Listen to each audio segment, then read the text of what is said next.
This is the Dan Levator Show with the Stugatz Podcast. I just read the most pretentious article about people wearing midriff tops in New York City and how streetwear has become more revealing. Basically just a guy pearl clutching. It was an old man who was unnerved by exposed skin. A man whose name is literally Guy Oh, God. wrote an article. Let me just read He like probably a says it's paragraph pronounced to you. Gee. It says, as recently as a decade ago, it was a rarity to spot people on Fifth Avenue in Washington Square Park riding the subway or milling about at airports in various states of advanced dishabille. Dishevelment. It says dishabille. Dishabille? Dishabille. I don't even know how to say this word. It says, anyone who's taken a stroll in New York lately can tell you that's not true anymore. People, in other words, are running around half naked. Oh, God. Please. Dishabille he'd is the state of being only partly or scantily clothed. What would he do if he went to South Beach for a day? Yeah. Be mortified. Bralettes, itty-bitty bandeaus, and crocheted bikinis are everywhere. So, too, are Daisy Dukes cut high enough to expose buttocks curvature. And these items are by no means relegated to people who identify with the pronouns she and her. What is that supposed to What mean? is going on right now? What are you reading? Wait, what was that? It's a New York Times article. What year? What year is that? From like literally today, July 22nd, 2021. It's not limited to she or her. Buttocks So everybody curvature? then. That's something I never thought I'd hear. Buttocks curvature was in the Times today. It's like basically this guy just criticizing how streetwear has gotten more revealing, and this never happened in my day. You should do it back in my day about that, Greg. Didn't Daisy Dukes come out in like 1980 something? Right. Like, what are we talking about? Dukes Right? of Hazzard, yeah. Yeah. Maybe Well, earlier. not New York City. Maybe earlier. No, I'm out here wearing 5-inch seams. Like, you know what I mean? 5-inch Like, seams, Tony, yes. I'm so happy that we're not all wearing knee-length shorts anymore. I have like one pair of shorts that are knee length that are in the back of my closet that I don't wear. Wait a minute, you wear yours higher? Oh, very high. Very high. Nah, dog. Yeah. No. Very high. gotta be 5-inch. Roy, count 5 inches, whatever that would be, and that's where the shorts are. So from your hip, 5 inches. Perfect length. Yeah. Oh, it's amazing. Makes me so much more free. I just want to do it. That's fine, but I feel like, Roy, you're not the type of person to write an article criticizing other people for doing it, Also true. No, I don't care. No, it's not my which is business. what this guy is doing. How old And- is he? That's a great question. Old, All right, probably. I'll read the kicker. Seen in that light, underwear on Fifth Avenue was probably always a logical endpoint in a progressive blurring of distinctions between public and private, or so I imagined until an afternoon last week when glancing up from my harvest bowl at Sweet Green, I spotted through the window a young woman casually crossing Astor Place wearing a pair of cutoffs, some sandals, and it was fully legal to do this, naked above the waist. What is So he basically Astro plates? wrote an entire article about how like suddenly people are wearing more revealing clothing just to be like, hey, I saw a naked lady last week. Like, just write an article about the naked lady, because that's kind of interesting. But to it's me. New York City, right? Like, don't you see weird shit all the time? Naked there cowboy. just Oh, naked God, cowboy? Just like yes. weird people all over the place doing weird things. Why would you write about something that's just kind of normal? I feel like he specifically mentioned Fifth Avenue for a reason. He's probably like protecting almost like a classism about what that is, isn't it? Well, yes, like Fifth Avenue is like the wealthy shopping district in New York. That's where all the flagship stores are for Saks and, you know, all of the fancy stores. But it's also like, dude, it's July. There's been 3 heat waves already this summer. Like, it has been in the hundreds here for the first time in like decades. Let people wear a bikini top on the subway if they want. Like, the subways aren't even freaking air conditioned. Who approved this as an article? It makes no sense to me. I mean, it does reflect a sensibility, right? Like, there are many millions of Americans who find exposed skin to be unnerving, right? Like, it is reflective of some people's way of thinking. It's because you're a classic New York elite, you know, who just thinks that, you know, everyone thinks like you, and, you know, out in middle America, you know, there's a different sensibility to the one that you have, Jess. I actually disagree. I think that this is the opposite of that. I think this is him being an elitist who thinks that you need to wear a petticoat and tails to go outside to get your frickin' harvest bowl at Sweet Green. Whereas we live in a city. Harvest bullets, This is- sweet green. That's how you ended that's that? what he wrote. That's- That's what he wrote. That was in his Yep. article. Thank you, Tony. Tony was listening. That was in his article that he saw a woman naked from the waist up at Astor Place. Guess what? There's probably 50 women naked from the waist up at Astor Place every day. It's Astor Place. Like, you get what you signed up for. What if you're is going to the that? Sweet What is Green it? at What is Astor Astor Place. What is What's that? Astor Place? Guy, you What is sound that? like such It's a the New subway Yorker. stop. It's not even funny. Oh my Oh, God, you sound like Astor Yeah, such Place. guess a what, New Whitty? Yorker. I live in New York. Of course I sound like a New Yorker. You sound like a South Floridian sometimes. And No, that's but- cool, but because you- that's where you're but- from. No, but what you're saying is detached from a reality in most places in the country, right? Most places in the country would be unnerved if all of a sudden they started walking around the street and there are people not wearing clothes. Right, but I'm saying, like, that is the only part of this article that is, like, remotely interesting to me, is that this guy saw some naked lady and was like, naked lady. I guess it's not that interesting, though, because I see naked people all the time in New York. But my point is, You do? He wrote Yeah. yeah, I mean, yes, like, New York, there's just, like, this is the reality here. Wow, I got to move And there. that's, You do. You live you in the been on same the beach? place. Like, What are you talking about? Like, I Follow don't, the waves. people from New York come to Miami and think we're all naked all the time. New York's not naked all the time. Do you see how people dress in Miami? Have you not been to Hollow Beach? Well, that's a nude beach. I mean, that doesn't quite Greg count. Cody has been to a nude beach. I have. Really? Yeah, right. How'd that go? It went pretty well, actually. Did you partake?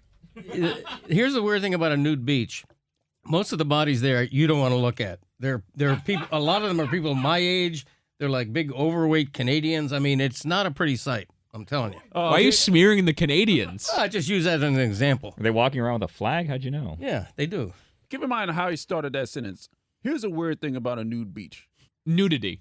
Well, it is. I mean, I think most people who've never been to a nude beach have a preconception about it that's totally wrong. You know, So you're it's saying they romantically think that they're going to see beautiful people nude pretty much at a nude beach, Yeah, when in why do you think I reality went? it's not. right, exactly. In reality, it's Right. you nude. I've actually been to two nude beaches, one with Edwin Pope in Barcelona in 1992. What a trip. There's a visual. By the way, that's a visual. why is the Yeah. naked cowboy not naked?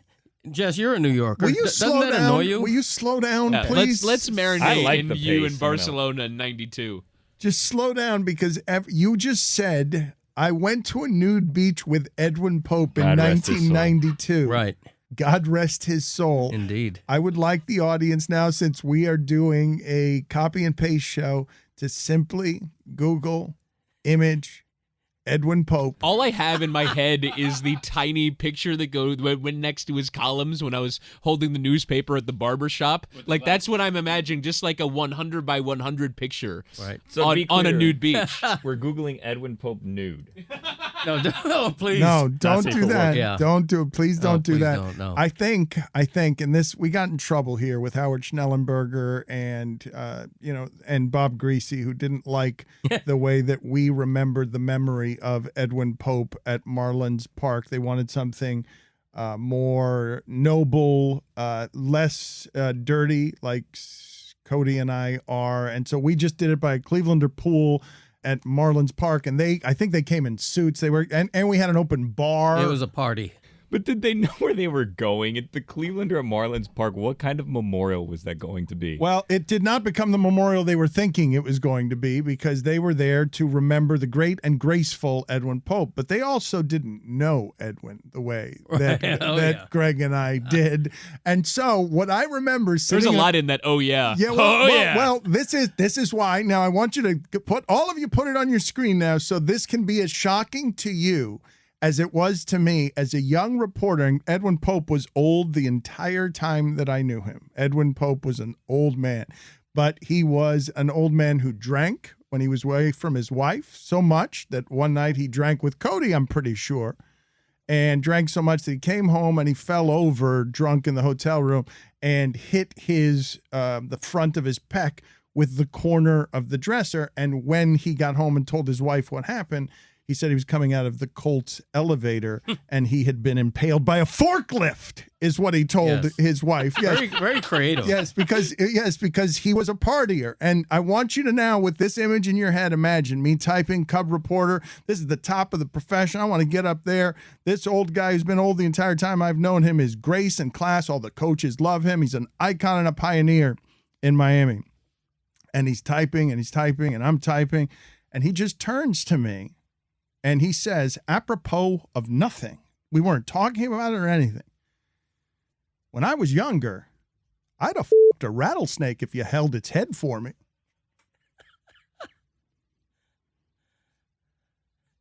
Grace in class, you said. Stugatz here. Let's take a minute for my friends over at DraftKings Sportsbook. DraftKings Sportsbook is not only my favorite sportsbook, but also America's top-rated sportsbook. Speaking of America, our top athletes are over in Tokyo competing for the gold, and DraftKings has a medal-worthy offer just for my listeners. Place any pre-event wager of $1 to be eligible to cash $100 in free credits if America wins any medal this year. That's 100-to-1 odds on an American athlete to stand on the podium and receive gold, silver, or bronze this week. What an incredible offer for my friends over at DraftKings Sportsbook. 100-to-1 odds on an offer like this doesn't come around often, so sign up for DraftKings Sportsbook now to get in on all the action. I love using DraftKings Sportsbook. It is easy to navigate, has plenty of instructions for new bettors, and nearly limitless ways to get in on all the action. Download the top-rated DraftKings Sportsbook app now. Use promo code DAN when you sign up to turn $1 into $100 in free credits if America wins a medal. That's it. That's all they have to do. That's code DAN to turn $1 into $100 in free credits for a limited time only at DraftKings Sportsbook. Must be 21 or older. New Jersey, Indiana, or Pennsylvania only. New customers only. Restrictions apply. See DraftKings.com/sportsbook for details. Gambling problem? Call 1-800-GAMBLER or, in Indiana, 1-800-9-WITH-IT. I want to bring Renee Montgomery in here to talk about the important stuff that we've been talking about this morning. Vin Diesel and The Rock. This thing is escalating, Billy. It is clear that Vin Diesel thinks Fast and the Furious. That's his set. He's been quoted as saying tough love for The Rock on his set. Now The Rock is being quoted, I laughed and I laughed hard. I will not be participating in any more Fast and Furious. So download Renee here on which side of this you're on, Billy. Well, Renee, are you familiar with what's going on? Dan just told you very briefly. Have you seen F9 yet? I have not seen F9. What have I you been haven't seen doing? F2 through 8 as well. So What? I know. Yeah, no, I'm not. I haven't. What have you been up to?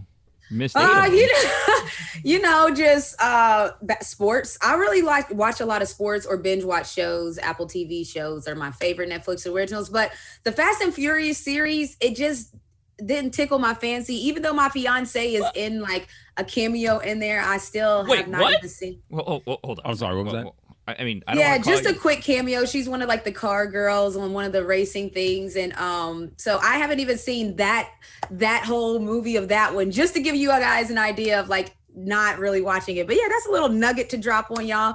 My wifey acts and stuff and sings, and she's in entertainment. So yeah, there's that. And you haven't seen it. I mean, I know. Don't make me feel bad. Look at Jessica. Come on. Like I know I'm gonna watch it. Binge watch happening. Do you know which one, Renee?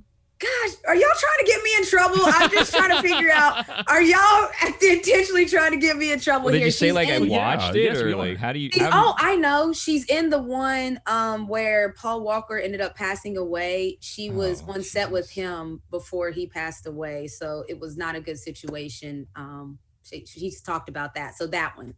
Wow, you threw a real dead fish on our lap here, dead Renee. person, Like too. we were sitting here, we want to talk about the ego of Vin Diesel and The Rock. And you first of all, I need to backtrack for a second because Jessica and Billy's behind a mask, and I saw his open mouth because of how delighted they were to learn that your fiance is in these movies. Joy swept through this room. Jessica, why did you react like that? I mean, can she get us in one of the movies? Yeah. Can Billy get a cameo?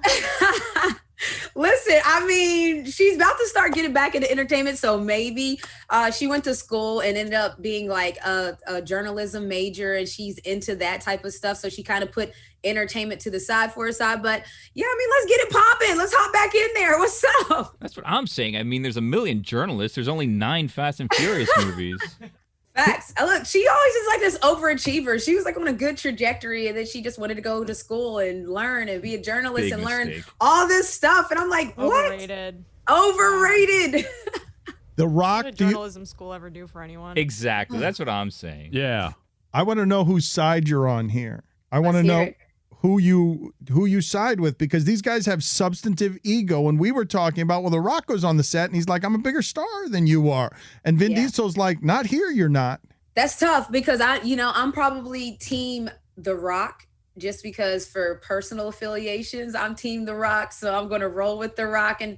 But the reason I say that is because in sports, we have this thing, it's called like a pecking order. If you're an 11-year vet, yes, that trumps your 9-year vet, but it's a particular thing because if somebody was drafted to a team and they were at that team for 9 years, then that's kind of their team, even if you come in as the 11-year vet. So in the sports analogy of it, because that's how the world works in sports terms to me, it's tough because if you are The Rock, you got to be respectful of somebody's set. Like we know Vin Diesel is Mr. Fast and Furious. He's the main character. But I just am of the respect your elders type of situation or respect your ranking. So even if, I'm on a team and a vet came to my team and they're like this mega superstar, I'm going to show some type of hospitality to them. That's just me personally. Like even if I was on the team for 9 years straight, they came in and they are the ultimate superstar, I just kind of like pay my respect. That's just what I do. Yeah, but I feel like Dwayne's not paying respect to Vin Diesel here. Do you know The Rock, by the way? You said personal It sounded like you knew The Rock, too.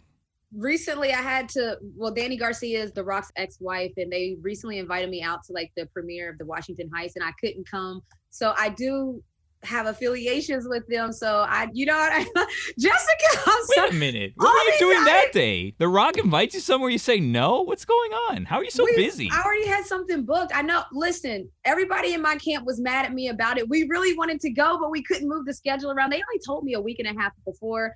And it was in LA, Hollywood. I guess, that's how it works in Hollywood, where they kind of give you a 2-week warning. But that's hard for me. 2-week warning is hard. Let's backtrack for a second, because I don't think that maybe they do understand this story, but maybe they don't, because I believe that Renee Montgomery's world and life has sped up a lot in the last 3 years, I would imagine. If you don't know her story, okay, she was an all-star in the WNBA. The WNBA is increasing in ratings. It's getting more popular. It's hipper, and it was at the front of the movement that changed America. They got that owner out because that team was so strong. Its players were so strong, and they changed Georgia and they changed the election. They just won a humanitarian award, and now she is a minority owner of that team after sitting out a year in embracing the change of America. So seriously, she doesn't have time for this shit. Like she is to have a half hour with her is a bit of a treasure, because the last 3 years, Renee, your life has been turned upside down, correct? No, I mean, it's really accurate. It's in all honesty, it's kind of crazy to me. Like my family, when we just went to WNBA All-Star, you guys got to remember, it was a pandemic for a year and a half. So during the pandemic, when we were all in the house, that's when, everything started to rise. The stock started to rise. So I went from when I was in the house, things were pretty normal. And now that things opened up, I get interesting invites from people that I wouldn't even know knew my name. Like that's just how I'm being honest. Like when people invite me to some stuff, I'm like, oh my gosh, like I'm still a little bit surprised. So I mean, in a good way though. And it's great. Our team just won the Humanitarian of the Year award for ESPN. So that was pretty big for our organization. But to Will Smith, my life got flipped and upside down. And I like to take a minute, just sit right there. That's really it's really happening over here in Atlanta. So it's exciting. I've been trying to get her to do one of these post-game shows with us on when we've been doing with Haberstroh and Amin, and she loves basketball. So I want to talk to her about what Giannis just did, but she hasn't had time. You gotta get it in the calendar months in advance right now, because first of all, Dan, you reach out to me like the day before or day of. That's how we plan things around here. Very realistic. That's how we plan things around here. Get used to it. That was notice around here, Renee. Like that, they couldn't believe we were doing 2 days of planning. It's my fault. I shouldn't be the one planning it. Yeah, I'm not. We're not. We haven't been planners historically. Who's someone that you would break that schedule for, though? Like if Will Smith was like, "Hey, Renee, can you come out like on the yacht or something? Let's just chill. We were working really hard. We got to relax, all of us. Bring your fiance. Everyone will be there." Would you say like, you know what? Issa Rae. I'd have to cancel some things. If Issa Rae says she's turning up somewhere and she wants me to come through, I'm going to have to really call my manager, Paul, and be like, you're going to hate me, but I am not available that day. Like, yeah, Issa Rae, I think I would break the schedules for some Issa Rae. Yeah. I think she's hilarious, and I think that we would be really good friends. So, yeah, I think that we just need to meet, and then we're going to hit it off. That's just my opinion. But, yeah, Issa Rae, holla at me. If you need me for a project, holla at me, because I love her whole ethos of what she did with Insecure and Awkward Black Girl turning into Insecure, and how she set her own rules, set her own tone for a big network. I'm like, girl, you better. So, yeah, Issa Rae. It's Issa Rae all the way. I'm surprised Obama didn't make that list. I guess you met him already, huh? Yeah, I met Obama, played some pig horse with Obama at the White House. So I did get to do that. I got Obama's ball, his campaign ball, because I just asked, and he said fortune favors the bold, and he gave it to me for asking. So yeah, Obama is not on the list. Issa Rae. It's Issa Rae, guys. That's it. Did you beat him in pig? We didn't get to finish because he's Obama, and we only got to like PI. It's and then 3 people were like, letters. yeah. Thanks, Obama. Yeah. President Obama gotta go. They didn't even want him to play in the first place. Let's be clear. He was like, yeah, y'all guys want to go play some pig? And we're like, yes. And his people like, no, we can't. And he's like, we'll just play a couple shots. And they're like, no, we can't. So we went and played just for a little bit. You didn't bury him? You would have buried him in jumpers. He wouldn't have beat you. You know what? I don't know where he finds the time, because I know we've all seen clips of where he randomly goes to a gym and he's like shooting and making it. And we're like, what? Because he makes shots. I don't know. He finds time sometime, because there's no way he just goes to the court and he's netting like he is. So he's practicing on the low. I would like to say that, because we didn't beat him. You were taking it easy on him, though, right? Like, you can't go to the White House and beat the president. That would have been my claim to fame. I don't know what y'all are. I'm not that tight.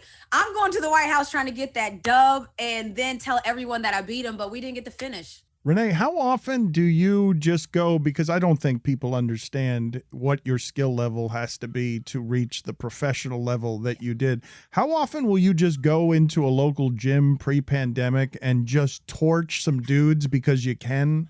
I did it a couple times on celebrity games, but I don't really go to the local gyms because guys, they get in their feelings. So if you score on a guy at the YMCA, he's going to try to do the most, cross you up, block your shot, foul you to where they could accidentally hurt you because they're just doing too much. They be doing the most. Like, guys can't handle that type of situation where they're at a random gym. They're not expecting a pro baller to come in. They can't handle it. You know, even sometimes our practice guys have gotten in trouble in the WNBA because they're like, all right, their ego comes into it. We're running our plays. We're running through. Somebody makes a shot in their face. Their ego, it gets really bruised. And so then they start to go hard. So tricky situation, guys, it's a different world when a guy gets scored on a girl.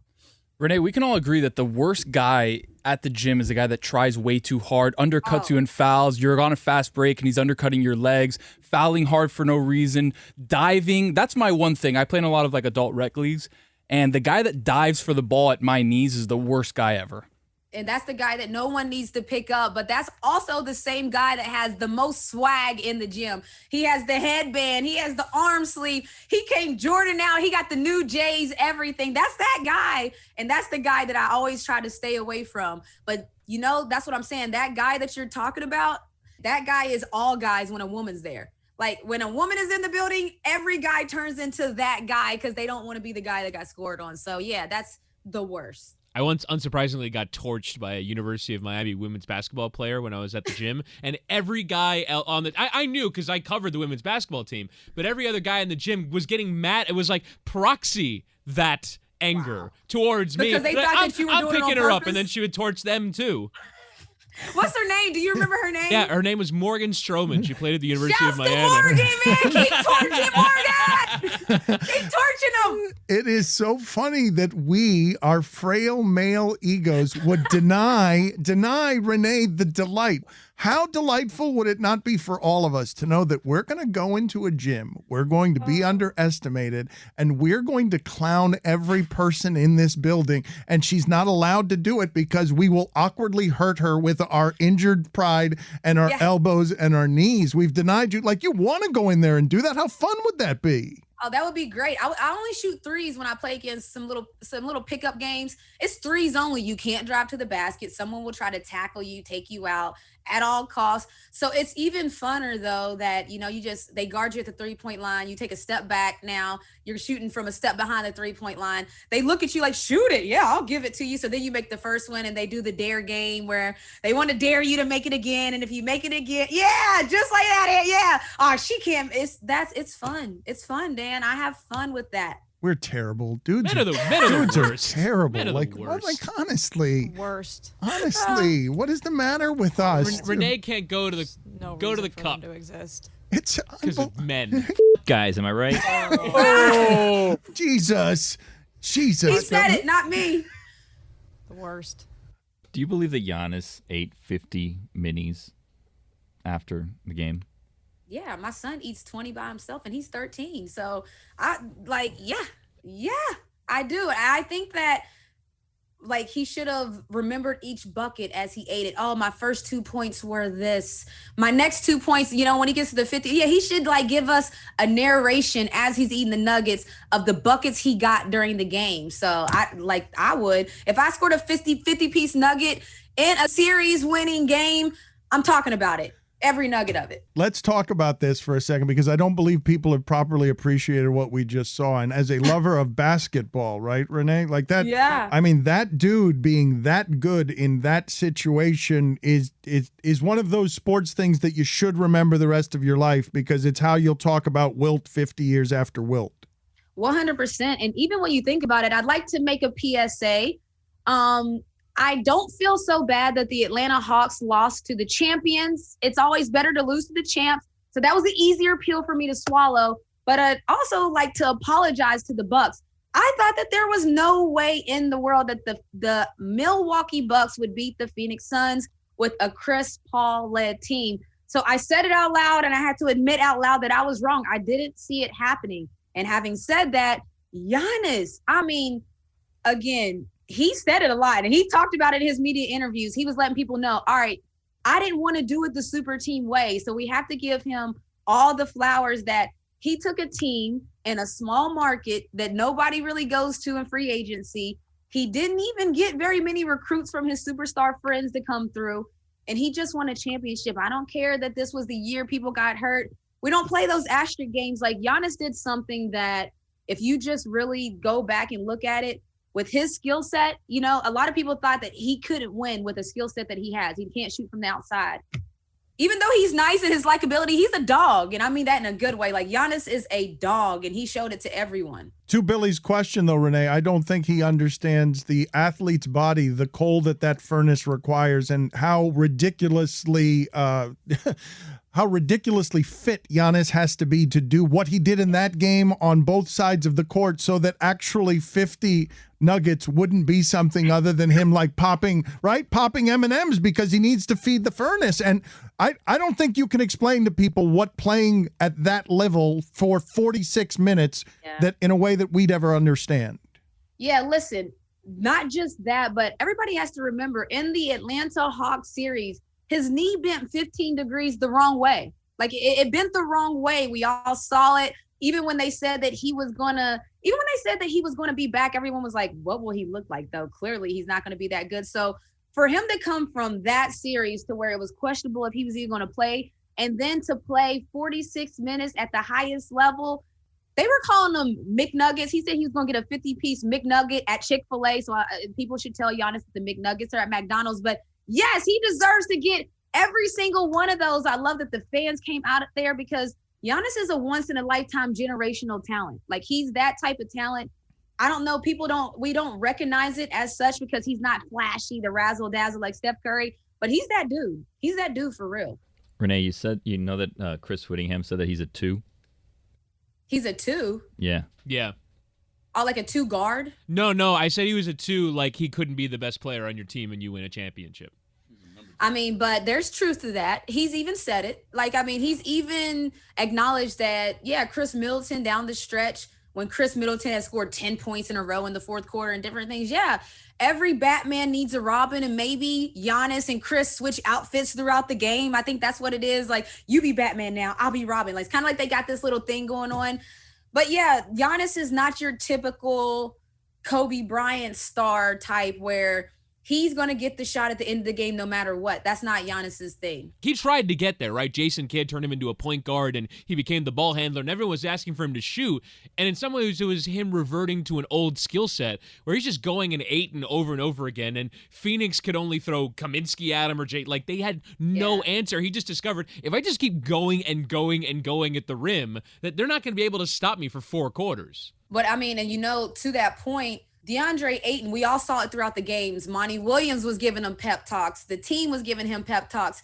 Doesn't anybody realize that Milwaukee watches game film too? So they probably went back, was watching everybody try to pep up and cheer up DeAndre Ayton. And they were probably in the locker room like, Giannis, go at his head. Look at this guy. He doesn't want any parts of it. So I think that DeAndre Ayton's struggles kind of fueled Giannis because he was Euroing, spinning around him. I mean, it was like a highlight reel for Giannis. But to that point, they saw something that they could exploit, and they did it the whole game after that. Oh, Renee, I want to play something for you of us being loud wrong in a variety of different ways about this series. The Parade of Gas Bags is very popular around here, and this is just sound from us analyzing the game. But before I do that, I do believe that what I was watching there, and I do so little of this, saying what an athlete's thinking or feeling, but because of what you're talking about with the Ayton pep talks, what I thought to myself while I was watching that is DeAndre Ayton is by any reasonable measurement more athletic than anyone in the world, any other human being. And he does not have the skill set this other person has who can do all the things he does and this on offense. And so it's just fouls, and Ayton's used to being the best. He's the first round pick, and he's coming up and he's telling us that's the best draft ever. And Giannis just showed him, no, I'm bigger, stronger, faster everywhere. And it's emasculating. You're just talking about, Renee, guys at the gym. It's emasculating what it is that Giannis did to DeAndre Ayton, who doesn't get emasculated by anybody. I saw a young player, DeAndre Ayton, I could see that he's young. I've been around those young teammates that when you look in their eyes, it's like they call it a deer in headlights almost, to where it's like, this is a big moment. He's young, and maybe he's not saying he's not ready for the moment, but you could tell that was a big moment for him, and he was frustrated. His emotions were spilling out all over the place. And Giannis, said, oh yeah, I saw barbecue chicken. Giannis saw barbecue chicken and was like, I'm going at him every time. Giannis was blocking shots. Giannis was everything that DeAndre Ayton needed to be in that series for Phoenix. So it was like a man playing against a young player, because you could just see it. Let's play the Parade of Gas Bags here. Amin's going to lead it off, right? This should be fun. This is always a delight to recap the year with a bunch of sound where we got it wrong. Cortez, you honestly think that they're as good as the top 3 teams? The Sixers? I think they're better than the top 3 teams. That's Sixers, right. Bucks, and Nets. Come on, Cortez. You think I'm afraid of the Bucks? They're better than they were last year. Are the Heat better than they were last year? The Bucks are not better than they were last year. Have you been watching the NBA this year? I have. No, that's not true. See, you guys are going to do this again. The Bucks are just as good as they were last year. Oh, so now they're just as good. Okay, so we've already talked you down. You want to take a look at the standings? Go. I don't care about the standings. Oh, okay. I'm talking about the team that they have out there and the players that they've got, that they've improved. They're worse. They're not winning as much. They don't have the same point differential. They were having one of the best regular seasons ever last year until they weren't. It's kind of turned out in these playoffs, Giannis is probably the NBA's best number 2. Oh. Because I think it's kind of been determined that he can't be your 1. And like in terms of his specific skill set and the areas of the game in which he struggles, you can't rely upon him to get baskets at the end. Oh, little culture chatter here, guys. The Miami Heat tonight, big bounce back win. Book it. I will not accept as an answer from the group that the difference between what I saw between Heat and Bucks last year and what I saw this year is Drew Holiday. Get out of here. Holiday and Middleton are just inconsistent. They're just too inconsistent. It drives you crazy sometimes. You know who they are. The hardest working, best conditioned, most professional, unselfish, toughest, meanest, nastiest, most disliked team in the NBA. Milwaukee doesn't look like itself against the Heat defense. It seems like such a dilution of the product for me. It feels like an NBA 2K finals after a league simulation, as opposed to what really happens in the sport. Obviously, in the case of Giannis, we know he wants to. He's playing at the highest stakes possible right now. But I just don't think he has the reaction time because he's not moving as well.